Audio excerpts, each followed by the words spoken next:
Hello, Brovs. We're back with Frank Leslie's Christmas book, 1889 to 1890. We continue with Bonny's Fortunes. Chapter 4. Bonny's father is frightened. Mr. Cameron was seriously perplexed. It was clear that Bonny was not in the house. But then, where was he? The only thing that he could think of was that the boy must have been stolen. Some tramp had perhaps come to the door while Mary was out of the way, and seeing the child alone had carried him off. That was a strange thing, too, for Bonny could scream loudly enough when he chose.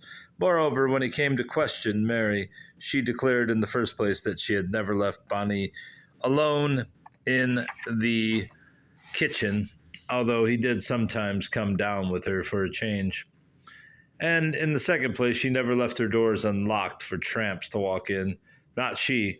Something must be done, so Mr. Cameron went out, charging Mary. And there's some more illustrations that have nothing to do with anything. Hey, there's Bonny. Lise and Bonny. Charging Mary on no account to breathe a word to her mistress. He started forth very hopefully and made straight for the police station. At the police station, he met with no better success. Mr. Cameron was now not only perplexed, but seriously uneasy. He asked the superintendent, who waited upon him, what he thought could have become of the child.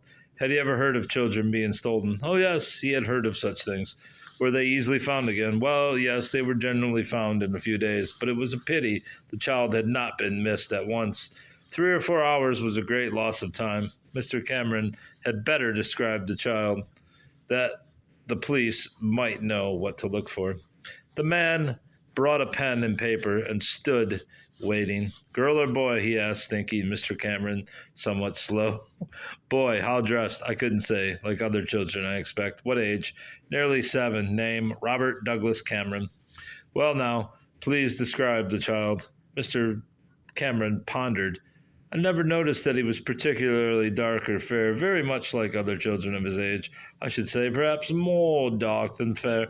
Not fat, certainly not fat. Rather a plain child, I suppose, and certainly not quick.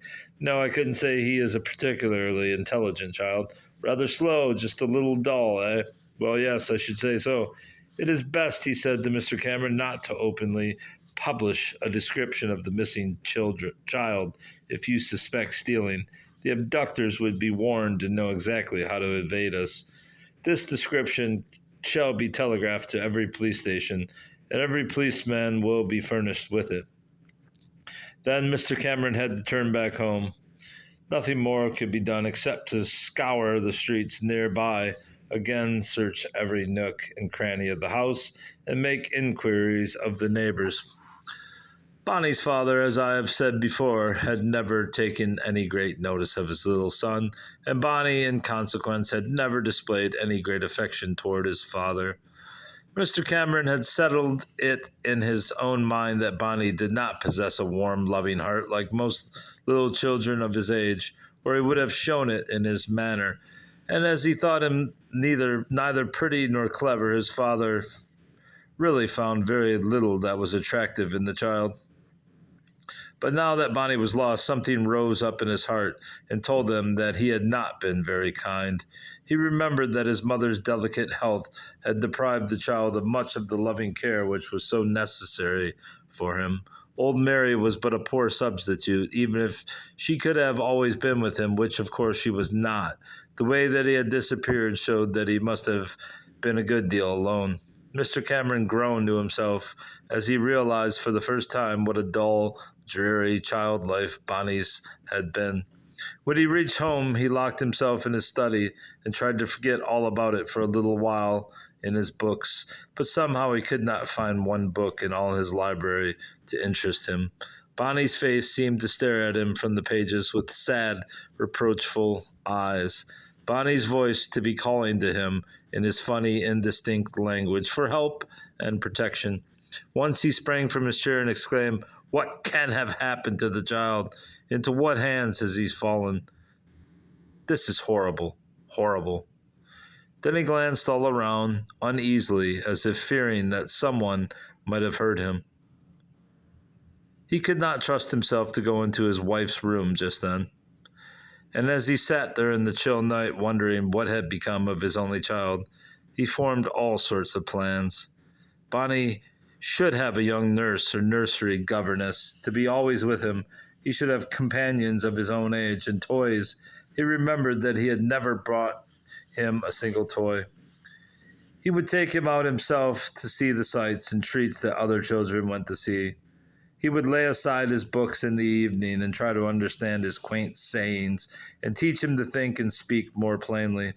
In fact, there was no telling what he was not going to do for poor little neglected Bonny when he was found. Do you think Bonny... Oh, that's the end of chapter 4. That was a quick one. It was a quick ending, bruv. No, I don't think Bonny. I don't know what the next word was because I stopped and I did not peer past it. But there we go. That's the end of chapter 4. Goodbye, bruv. Goodbye.